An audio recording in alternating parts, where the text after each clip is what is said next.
Jaya Jaya Śrī Krishna Caitanya Candra Jaya Advaita Chandra Jaya Jaya Nityananda Jaya Jaya Gadadhara Jaya Srinivas Jaya Mukunda Vasudevi Jaya Haridas.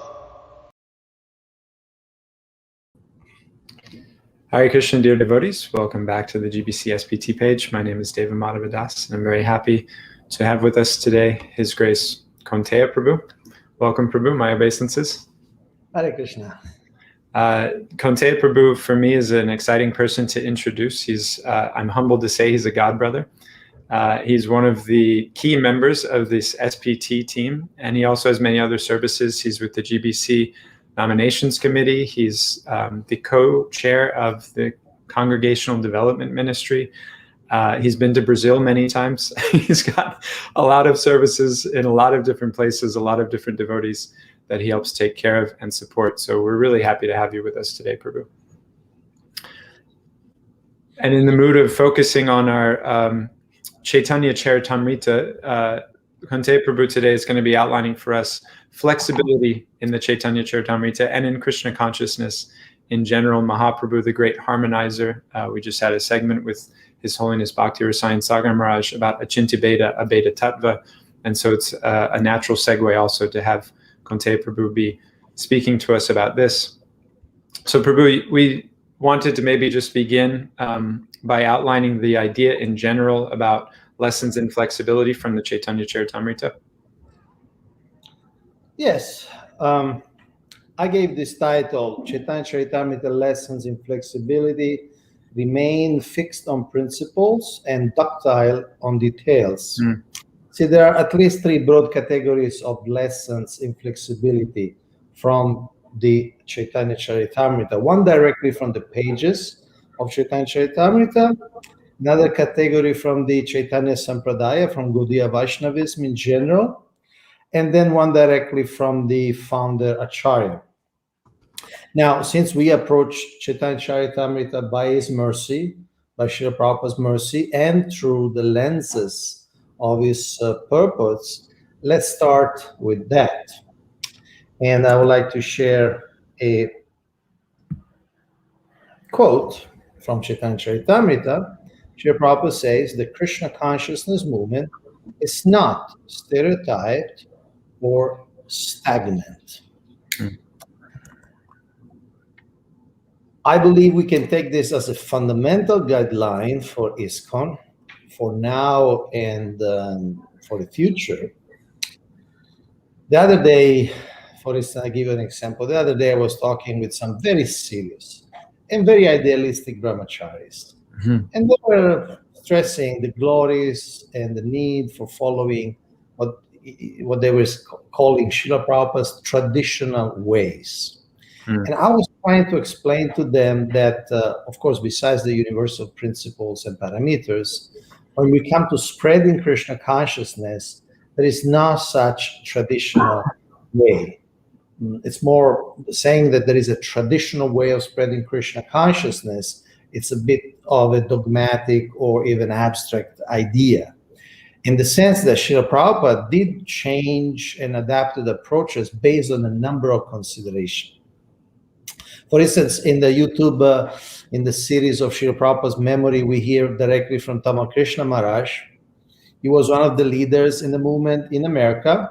And there was a lot of street Sankirtan, street Harinam. But when Srila Prabhupada brought his first devotees to India, he radically changed the strategy, because in India, Harinam was seen more through different lenses, was seen many people in Bengal as particularly, they're actually beggars. So singing in the street is not necessarily reputable or attractive. And Srila Prabhupada overnight changed the strategy and focusing on life members, because the Indian public would respect more something more institutionalized, more organized, less, let's say, public. So another quote I'd like to read from Caitanya-caritāmṛta It just comes a few verses after what we shown. Is it's a statement. Lord Chaitanya Mahaprabhu wanted to invent a way to capture the Mayavadis and others who did not take interest in the Krishna consciousness movement. This is the symptom of an acharya. An acharya who comes for the service of the Lord cannot be expected to conform to a stereotype, but he must find the ways and means by which Krishna consciousness may be spread. And then at the end, Srila Prabhupada concludes that therefore what we are doing is perfect by the grace of Lord Chaitanya Mahaprabhu, for it is he who proposed to invent a way to capture those who strayed from Krishna consciousness. Classic. And it's you pointed out you were speaking with some brahmacharis earlier, and there's usually we have these kind of traditional understandings of how different groups within our Krishna conscious community are going to approach or take the philosophy, and it's a kind of irony that certain groups are traditionally seen as traditionalists, and certain groups are traditionally seen as innovative, or those that want to take things in a different direction. Maybe you can talk about the tension there between the need to adhere to principles and this natural vein of innovation or progress, as some people call it, in the preaching mission, how those two clash, but also how they might support each other. Thank you. Yes. First of all, we need to define the terms we are using. Tradition is simply something that goes on for some time, generally for a few generations. So something that goes on for some time is not necessarily sacred or unchangeable.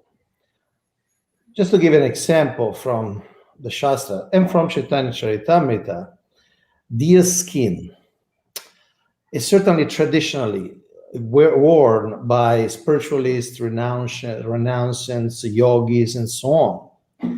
And in fact, at least 5 avatars of Lord Krishna wore deer skin. But Lord Chaitanya rejected it when he saw Brahmananda Bharati in Puri wearing deer skin. And Lord Chaitanya didn't like it at all. So certainly deer skin, it's a tradition, but Lord Chaitanya did not like that particular tradition. So we need to understand Gaudiya tradition before we can accurately promote it.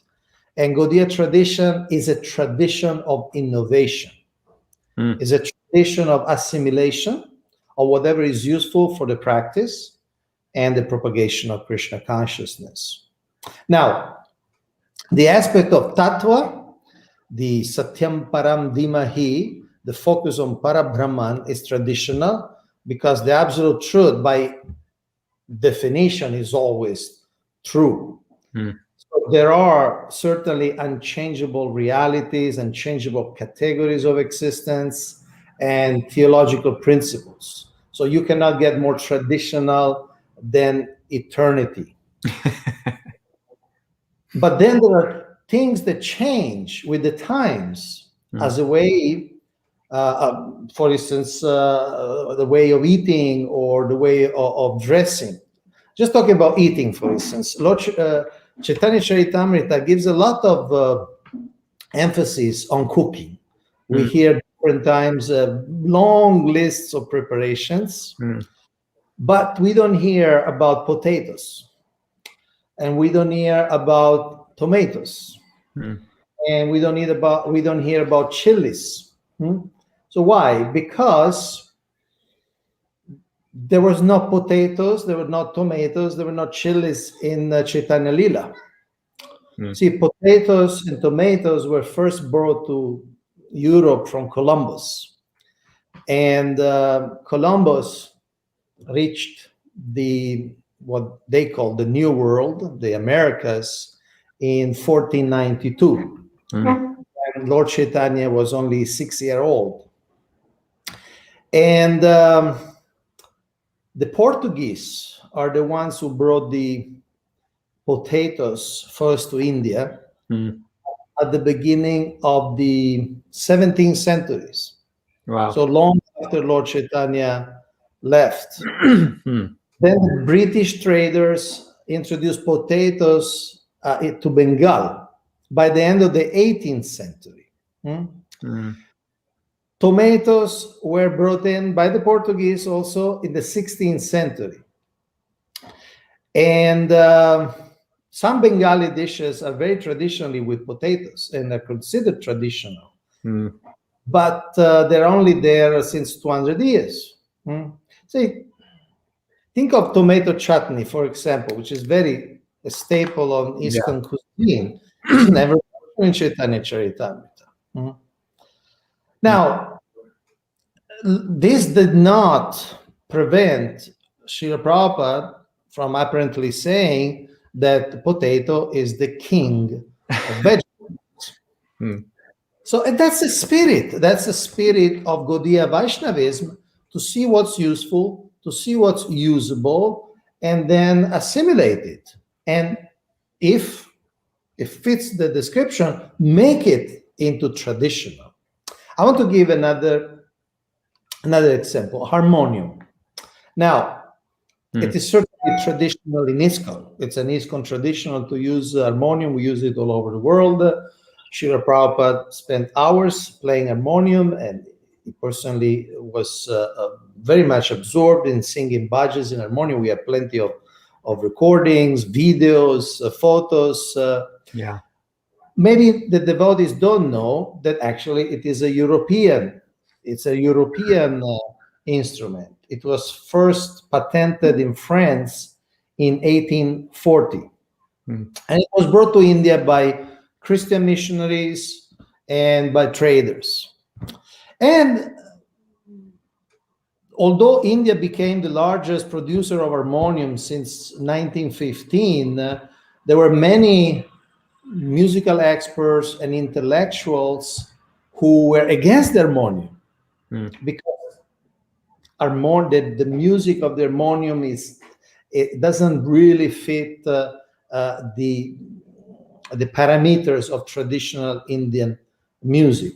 Rabindranath Tagore, for instance, he banned it in his institution, Shantiniketan. And the All India Radio banned harmonium from 1940 to 1971. Wow. And actually, in the All India Radio, the government radio, harmonium is still banned as a solo performance. Wow. So for us, of course, there's nothing, one says, more traditional, more ISKCONian than harmonium.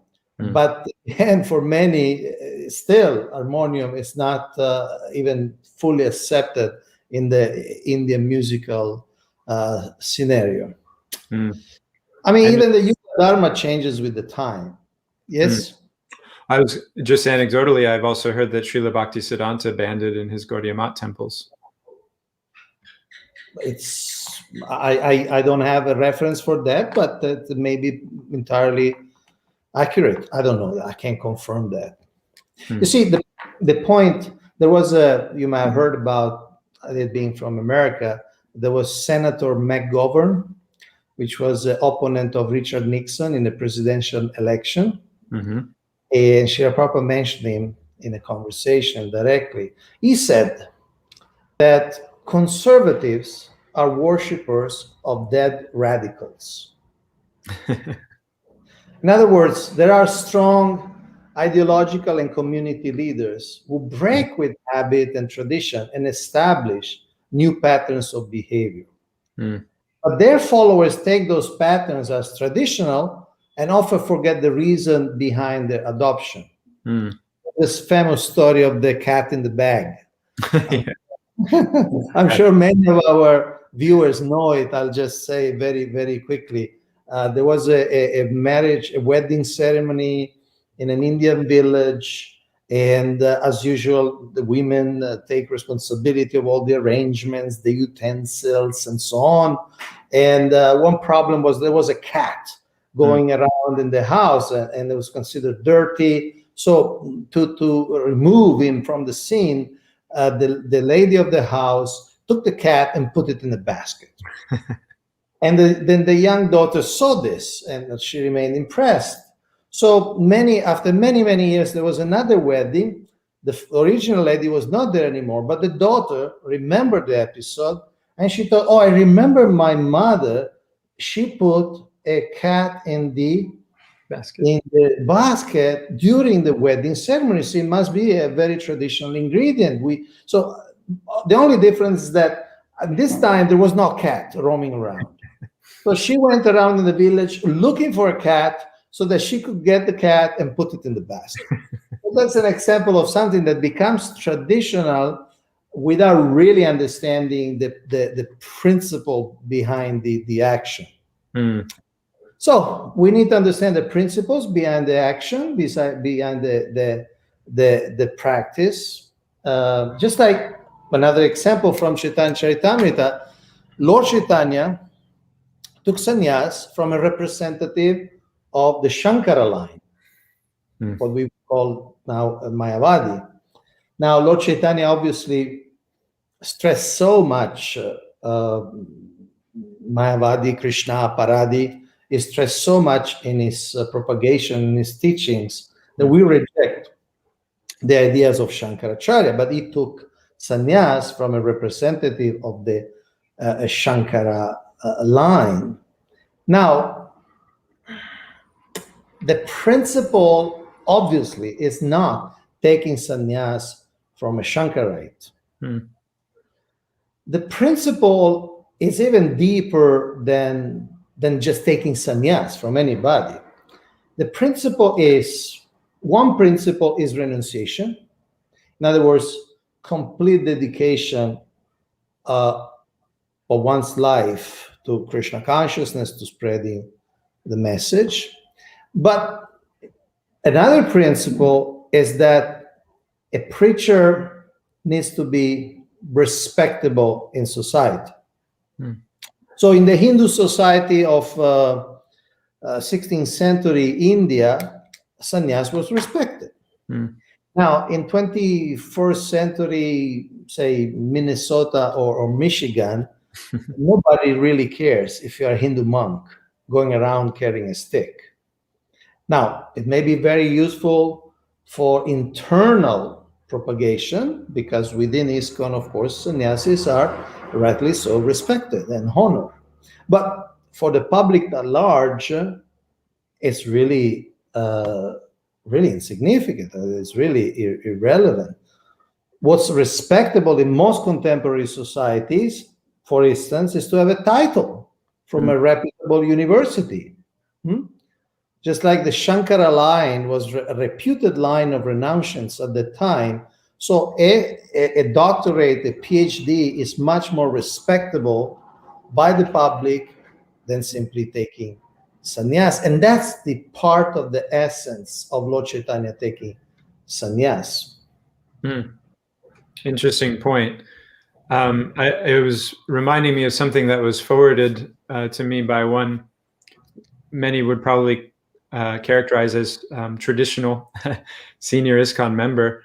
And it was something from His Holiness Giriraj Maharaj's new book, pointing out how Srila Prabhupada noticed some of the, actually it was used for a BTG article, that some excerpts from Prabhupada's Caitanya-caritāmṛta were taken from a BTG article and put in there, and the phrasings in there, Prabhupada saw it as a little bit derisive towards the Vallabha Sampradaya. And so when he saw that in the BTG article, he chastised the editor and got on his case for printing that and said we shouldn't print things which could seem controversial. And the editor was thinking, well, I was just taking it from Srila Prabhupada's books. And so it creates this kind of question around what Prabhupada's own practicality towards his teachings, towards his doings, towards his own books are, and how we might take them to be absolute, whereas he'd be more flexible with them. What would you say to somebody's take on that?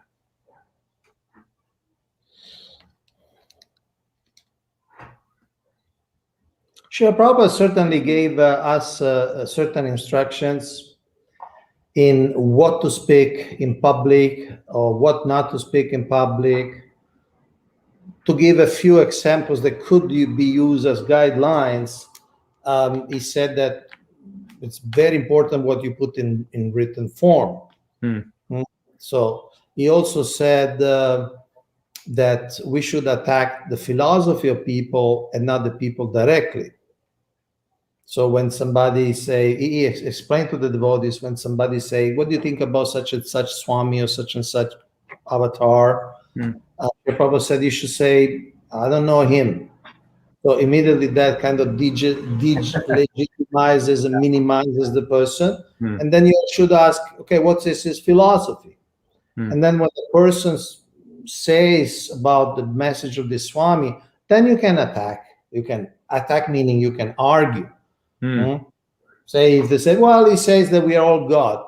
You can obviously say, if we are all God, why we are suffering, why we have to die, why we have to grow old, and so on. So use logical arguments, but without attacking the person. Now, books are certainly documents, and certain things have to be said. They may be unpleasant, but they have to be said. But it's a more solemn form. Just like, to give an example, in Caitanya-caritāmṛta at one point, Krishnadas Kaviraj Goswami, speaking something about very esoteric, he says, I shouldn't talk about these things. But if nobody talks about these things, then they will never be known. So certain boundaries, certain parameters have to be fixed in the books. But BTG maybe is something much more fluid, much more public in one sense. In that case, it was going to subscribers, which are also followers of the Vallabha Sampradaya. So obviously, we need to be a little tactful in what we say in interviews or with journalists or in a magazine that goes at that time. I mean, BTG at one point had the circulation of 1 million copies, which goes everywhere. So obviously, the editors need to use some judgment, some discrimination for what is for public consumption and what is more reserved, more appropriate for the books. Thank you. There's often a concern with that idea of kind of appealing to the public, and potentially, that usually that's one of the elements that comes in when we think about flexibility. It's usually to accommodate those that aren't connected with the Krishna conscious community in general. And there's some danger there also, and many point that out quickly, that this kind of flexibility or accommodation, innovation also brings its problems. What can you say to us about that? See, anything can be done in the three gunas. That's one of the essential teachings of the Bhagavad Gita. Now, one can be flexible in sattva, rajas, and tamas, in goodness, passion, or ignorance. The sattva guna, flexibility is based on a very strong, solid understanding of what's unchangeable, the principles, and based on a clear grasp of the internal reality, the external circumstances. So, sattva guna engenders knowledge. So somebody who has wisdom, clear thinking, a good amount of insight and realization, somebody who has real knowledge of what is what, that's when that can create a very positive and fruitful type of flexibility. Because that sattva guna gives a perception of what can be useful. Now, flexibility under the mode of passion can be motivated by restlessness. Sometimes people just become tired of following the same thing, so they want to change. So sometimes flexibility and passion become very frantic, but unjustified. It also can be often inspired by the desire to lessen the standards. For instance, the Gita explained that renunciation in the mode of passion is one gives up prescribed duty as troublesome or out of fear of bodily discomfort. That's the Bhagavad Gita, chapter 18, text 8. So lowering of the standards is typical of the mode of passion. That's Rajaguna flexibility is dangerous because it's a form of degradation. Flexibility in the mode of ignorance is whimsical. Oh, it's based on dreams, unrealistic expectation. It's the product of illusion. The other day, I was talking with some devotees from South America, and they were complaining that some people in their community justify anything with the mantra time, place, and circumstances. They do anything and everything, and then they say, Prabhu, time, place, and circumstances. So in other words, accepting adharmic or degrading behaviors in the name of flexibility. So the main thing, the key, is to distinguish between principles and details. Only then flexibility can be useful, fruitful, and legitimate. Yeah, this is a really beautiful framework you've given, one we're all familiar with, but then applying it to flexibility, it gives some feeling of context and safety. Maybe going back then to what does it look like to be flexible in Sattva Gun? Would you use that framework to help us see how to distinguish between principles and details? See, Krishna says, Sattvam sanjayate jnanam. When one has strong sattva guna, that engenders knowledge. Doesn't only mean academic knowledge or a large database of information, but it's also seeing things as they are. So to understand the difference between principles and details, we need deep familiarity with the philosophy and with the history and the culture of Gaudiya Vaishnavism. So we can see how our acharyas have applied the principle of principles and details, if you allow me this expression. But even then, it may still be a challenge. I want to read the passage from a book by Burijan Prabhu, My Glorious Masters. My Glorious Master. It's a detailed. I mean, it's a partial biography of Srila Prabhupada. So I read this passage. Shrutakirti, as he moved to massage Prabhupada's side, asked, Prabhupada, how can we tell the difference between making an adjustment and changing a principle? Prabhupada's eyes closed, and Shrutakirti continued to massage. After a few moments, Prabhupada opened his eyes and said, that takes a little intelligence. And then Burijan Prabhu concludes, if we have developed our spiritual intelligence, we can make distinctions between principles and details. But we should confirm our opinions with trusted friends or superiors. In other words, we should be cautious of not broadcasting a personal liking, an individual personal inclination or habit, something we feel comfortable with as a principle. Because if we take a firm stand, then the ego will force us to defend that idea. So better to be cautious and better to have a dialogue with expert devotees to help us understanding really what's a principle and really what's a detail. And there is another element which is even more challenging.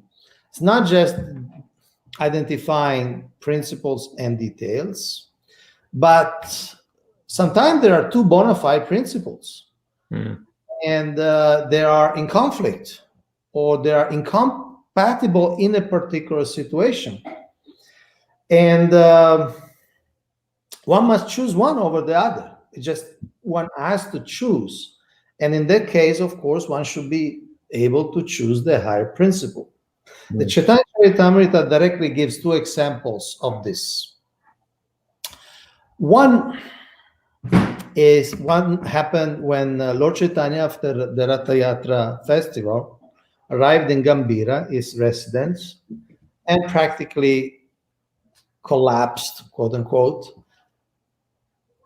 blocking the door because he was he was manifesting a lila of tiredness, exhaustion after dancing and singing for hours in front of Lord Jagannath. Mm. So then Govinda, his personal servant, secretary, servant, assistant, he asked, please, Lord Chaitanya, please, can you move a little bit so I can enter and I can massage your feet. This is part of my service. And Lord Chaitanya said, I'm so tired, I cannot move not even a muscle. Mm. So what happened is that because the body of the Lord, the upper portion of the Lord was blocking the door, Govinda stepped over Lord Chaitanya, and he did his service of massaging his feet. Mm. And then, although it was the time for him to take prasadam, he remained inside the room. Well, after Lord Chaitanya got up from his rest, he saw Govinda there, and he said, why are you still here? Why didn't you take prasadam? And then Govinda said, I could not cross over you, to be very offensive. Mm. Lord Chaitanya was very happy to hear that. But still, he kind of externally rebuked him. He said, well, you crossed over to massage me, you could have crossed over to go and take prasadam. Mm. Govinda did not argue.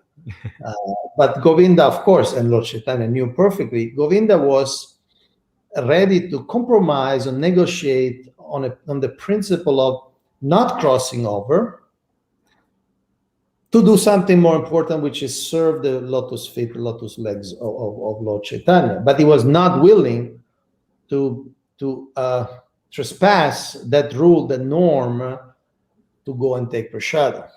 Mm. So two principles: insulting a great personality by stepping over, but the importance of doing one service. He chose the one which was the right one. Better to do a little insult, but ultimately give more pleasure to the personality you're serving. There is another story also involving Govinda, but this time in a passive way. Govinda was actually god brother of Lord Chaitanya. And Ishvara Puri, who was in his later year was in Ramuna, relatively near to Jagannath Puri, also in Orissa.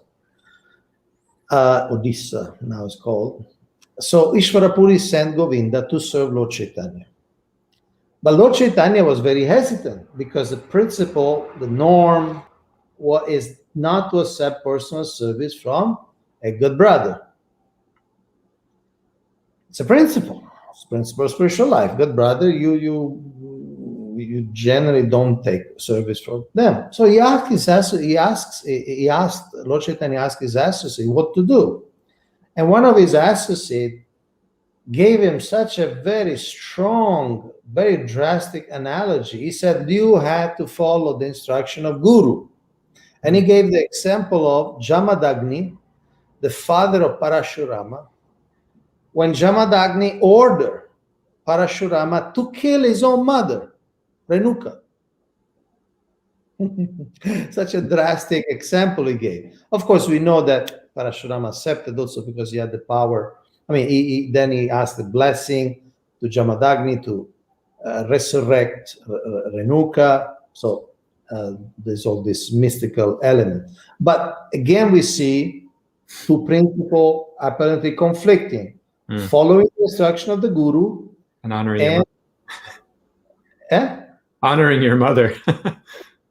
Well, no, that's not the principle. But following the instruction of the Guru and accepting service from a good brother. So in this case, obviously the highest was following the Guru. And so Lord Chaitanya accepted Govinda and he became his personal servant. Those are two excellent examples. I believe it's that same Govinda also that pulls the woman off of Mahaprabhu's back when he's standing next to the Garuda Stamba. And Mahaprabhu gets upset with him for doing that because she was only climbing on him to be able to have a better view of Jagannath as you're giving us all today. Now, organizationally, this concept of principles and details can also takes another form, the form of unity in diversity. In other words, what ideas should be universal? What standards should be globally applied? In other words, what are the principles of ISKCON? They should be everywhere the same, because those are the building blocks of the unity. And all devotees should agree on them, should be part of our sense of identity. And what are those aspects? The diversity, they're subject to change according to time, place, circumstances, environments, different nations, and so on. Śrīla Prabhupada wrote the famous letter in 1973. He said, and I'm quote, "If we keep Krishna in the center, then there will be agreement in varieties." This is called unity in diversity. I'm therefore suggesting that all our men meet in Mayapur every year during the birth anniversary of Lord Chaitanya Mahaprabhu. With all GBC and senior men present, we should discuss how to make unity in diversity. It's a unquote. So it's a different way of saying that we need to discuss principles and details. What's unchangeable and unifying, and what's changeable and legitimately differentiating. And because it's difficult, Śrīla Prabhupada said to talk about this every year. Not only the GBC, but also all the senior devotees. I'm not aware of any other topic that Śrīla Prabhupada said that it should be discussed every year in Mayapur. See, religious institutions are known for fighting and splitting over caveats and over matters of what's bona fide and what's not. Right now, we are witnessing a schism among the United Methodists. It's a very respectable denomination.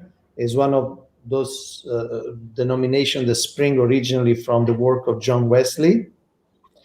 And now they're having a schism. They already decided to split based on the issue of homosexuality. Now, obviously, different people have a different grasp of what's a principle and what instead can be adjusted. And apparently, they cannot agree. They cannot agree, and therefore they decided to part ways. You just mentioned that, and many of us are familiar with that injunction to the GBC to come together and have the conversation around unity and diversity. It's wonderful to hear, though, the idea that that conversation can also be had on a more local level. How do you see that being done in a healthy way? We could say in a sattva gun way, because of course devotees discuss their different visions, not always though in a way that's creating the opportunity to make healthy implementation. So on a local level, how can those conversations be carried out? There is a guideline which I try to remember and I try to practice. It is said, first try to understand and then try to be understood. So in other words, there must be an effort and a willingness to listen from other from other people perspectives, other people angles. And Krishna speaks about this in Bhagavad Gita. He says that Vada, he is Vada, he is the conclusion. Śrīla Prabhupada explained that there are different ways of accessing a dialogue or debate even. One is Vada, really looking for the truth, looking for, and the local level could be what's the most beneficial for the community, for the individuals, for the progress of the community. And one is just being a very firm, you can read stubborn, on certain ideas.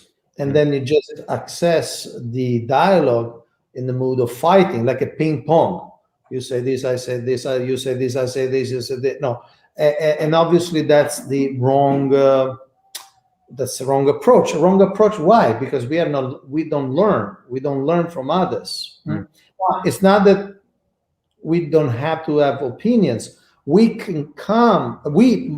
It's natural and necessary to come to a dialogue with opinions. but we should present them in a vulnerable way. Instead of saying, Srila Prabhupada said this in this particular purport, and we must do this, everything else is Maya. Better way of saying is, Prabhus, my personal understanding, present understanding is this. Srila Prabhupada said this in this purport. And I would like to hear something that convinced me that that's not what we need to do it now. In other words, you make your point, but you don't present it that, over my body. You present it, this is my present understanding, and, let's discuss it. If there is a better idea, a better angle, let's discuss it. In fact, Srila Prabhupada instructed in those famous letters on boiling the milk that topics should be discussed from different angles.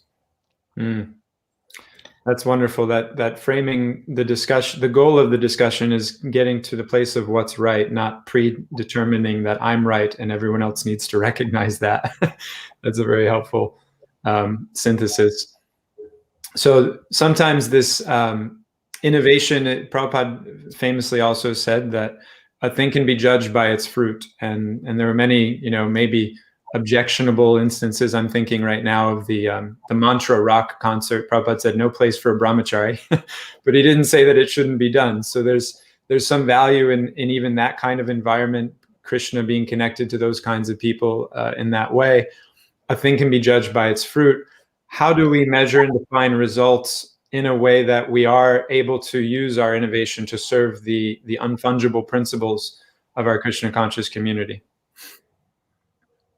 But focusing on results is essential. We see, for instance, from Srila Prabhupada Lilamrita, how he handled himself. Srila Prabhupada handled himself in New York. At the very beginning, for instance, he rented a hall, some sort of cinema or theater, to give like a formal lecture. But then very few people came, maybe just 5 people came, maybe less. So it was a big waste of energy, waste of money. And then Srila Prabhupada found other ways, like going in Tomping Square Park. It's free. You get hundreds of people, thousands of people. And so it's just much better. It just brings more results. Sometimes new people will just follow the devotees to the temple in 26 Second Avenue. So certainly a focus on results is essential, in the sense that we should not just be attached to the format of our propagation, but we should see it is actually giving results, or it's time to reorient or change something. Now, talking about results, there are at least 2 issues. One is that what we choose to evaluate, and the second, for how long we choose to evaluate. Now, some results can be evaluated even on a daily basis, like how many books went out. Many temples give a report to the deities. We distributed so many magazines, so many small books, so many big books, so many not big books. Or how many plates of prasadam go out. So this type of results, they can be daily measured, and of course they can be mapped through time. Other things won't bring immediate result of daily scores, but in the long term, they may be essential aspects of the mission. I give an example. Say Gurukul. Now, you say keep scores for book distribution for, say, 30 years. And you see that there is a steady increase of, say, 10% every year for 30 years. That's a good success. It's a valid but partial parameter of the health of the mission. But say that in those 30 years, you make no effort to provide Krishna conscious schooling to our children. And they all go to outside school, Bhakta schools, which Srila Prabhupada repeatedly called slaughterhouses. So you are missing measuring or looking into the results of a major parameter of success. I want to read a passage from Bhagavatam. This is Srimad Bhagavatam 4th Canto, chapter 12, text number 23. So Bhagavatam, this is public, solemn, official instruction by Srila Prabhupada. We say, no, the books are there for 10,000 years. So Srila Prabhupada says, quote, "It is necessary for the leaders of the Krishna consciousness movement to start educational institutions in different parts of the world to train children, starting at the age of 5 years. Thus, such children will not become hippies or spoiled children of society. Rather, they can all become devotees of the Lord. The face of the world will then change automatically." Unquote. So when you steadily inject young devotees in the world with strong values, strong affection, love, sweet feelings for Krishna, then the world will change. Now, this is right in the page of Srimad Bhagavatam, so we should not be surprised if, despite other positive results, the face of the world doesn't change. So when we talk about results, we need to see what are we looking for, what are we measuring, and for how long. So we need to identify what results we want to focus on and for how long. Because long-term plans and projects, of course, need sattva guna, while short-term efforts can be done in the short term in the lower modes. Yeah, going back to that modes framework, I'd like to just invite devotees who are watching online, if there's any questions for Kaunteya Prabhu, please put them now in the chat, and we'll try to get them in our last few minutes. I had something I wanted to bring, Prabhu, because we hear this statement that the Prabhupada's books are the law books for the next 10,000 years. And the irony of that statement is that none of us have ever read a law book, or at least very few. Maybe there's a lawyer or two out there, but very few of us have ever read a law book. There's just a kind of common practice of law. And those things become a little flexible. Just a common one we've all experienced. The speed limit sign says 55 kilometers per hour or miles per hour, whatever it might be in your municipality. But you drive 10 over or 9 over, whatever it might be, and you're not going to get pulled over by the cops. Do you see any kind of commonality, or what's colloquial approaches that have kind of come into our ISKCON community over the last 50 years that maybe results from that lack of reading the law books and a lack of understanding the principle connected to it? Just kind of out of social habit, we've started to do some things that maybe aren't actually healthy or in line with the principles. By the way, I sent you a private message if you want to take a look. Oh, sure. In particular, in the last 50 years, or you mean after Srila Prabhupada left?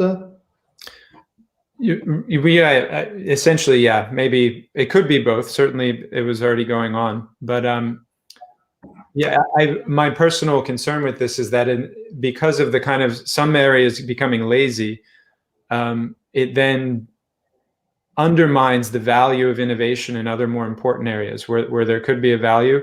The laziness around certain other things that have kind of become social tradition or habit, but not actually connected to a valuable principle, are used by others to say, well, we can't innovate, otherwise this will also fall apart. This will also become substandard.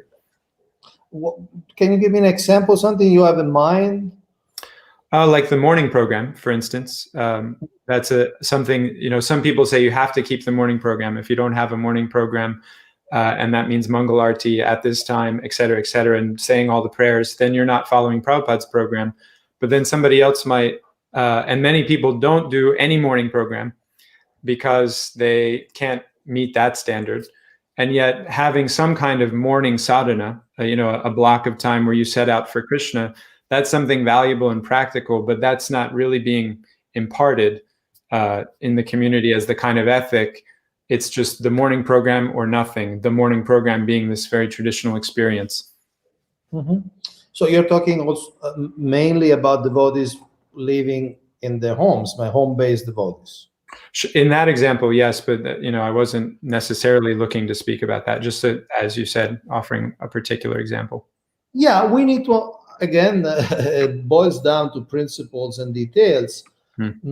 One principle which is just implicit in the universe, how the universe and the planets move, is that there is a time starting 1.5 hours before sunrise, which is Brahma Murta. And the ether is clear, is clean, and that's the time for meditation. Brahma Murta is the spiritual time of the day. There are gunas during the day. So when the sun is high in the sky, it's more a Rajaguna, passion, which is needed. We need some fire to work, to move around. You need that type of energy. Now, then in the night, it becomes Tamaguna. And Tamaguna is also necessary because without Tamaguna, we couldn't sleep, we couldn't rest. So the brain needs to switch off. But Brahma Murta, our brain should be switched on. And so Srila Prabhupada said it's more powerful to chant. We all know it's also easier. If one manages to get up, it's easier to chant. There are less distractions, the vibes are much more controlled. So that's a principle. Now, Srila Prabhupada, in his personal practice, he was using that time for translating books. And then later, he would take bath and then take a morning walk, a japa walk. Sometimes would be a most conversation, sometimes would be mostly japa.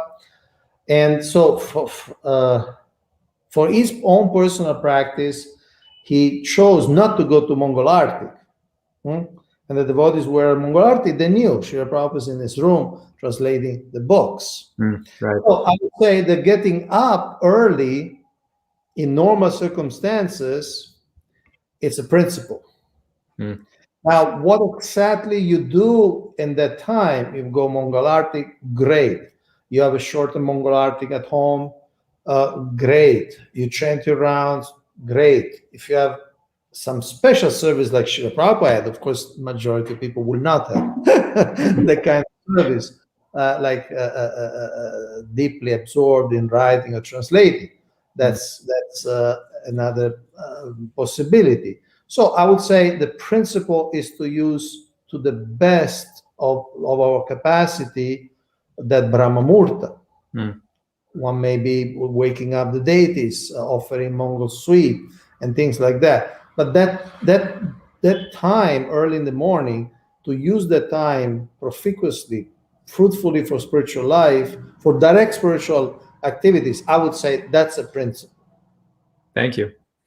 At the beginning of our conversation, you kind of beautifully characterized the Gaudiya Sampradaya as having a tradition of innovation, which I think is a very helpful thing for all of us to remember from this conversation.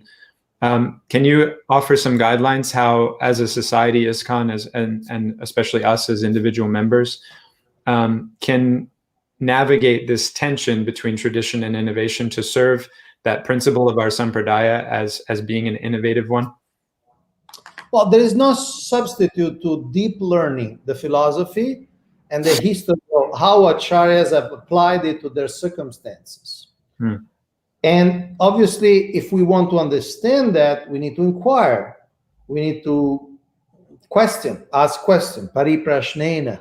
We need to find out. And we need to ask questions, meaning also we need to question our own prejudice or our own opinions. Because if we already know, no, this is the way it always has been, it must be, and it must always continue. If we already are in that mood, then obviously there is no inquiry. So I recommend an open mind, a willingness to listen, to learn, not abruptly or prematurely take fixed stands one way or another based on fragmental Shastric references. See, Shastra can unite at the level of tattva, but can divide at the level of practices, norms, and traditions. Because Shastric guidelines illuminate people over thousands and millions of years, and not everything in Shastra is an unchangeable principle. or is not practicable in a certain age or circumstances, to go directly to Caitanya-caritāmṛta, and I'm talking from Adi Lila, 17 chapter, text 164, Lord Chaitanya quotes the Brahmanda Purana, how there are 5 things which, although found in Shastra, are prohibited in Kali Yuga. So, now, these are not the only 5 things. And I mean, probably our audience have heard about them: offering horse in sacrifice, offering cow in sacrifice, accepting nishkarma sannyas, offering flesh to forefathers, or begetting children in your brother's wife. Okay, but now these are not the only things which are not anymore recommended. Like, for instance, the sati right is not something that ISKCON can promote. The sati right means when the widow, out of a genuine sense of separation, the eagerness to follow the husband in his next life, the widow spontaneously, voluntarily enters the funeral pyre.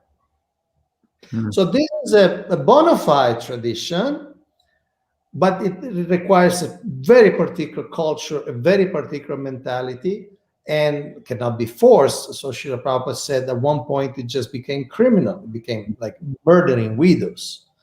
Other things which are in Shastra, but we cannot really promote unless all the conditions, legal, cultural, economic, are there, are things like polygamy, or things like child marriage, very early marriages.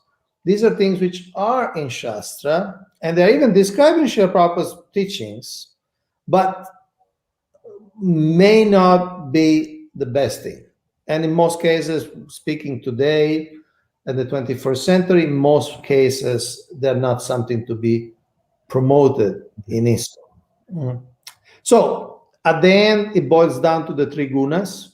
Some people will be attracted by the impractical and the counterproductive, by influence, because they're influenced by tamas guna.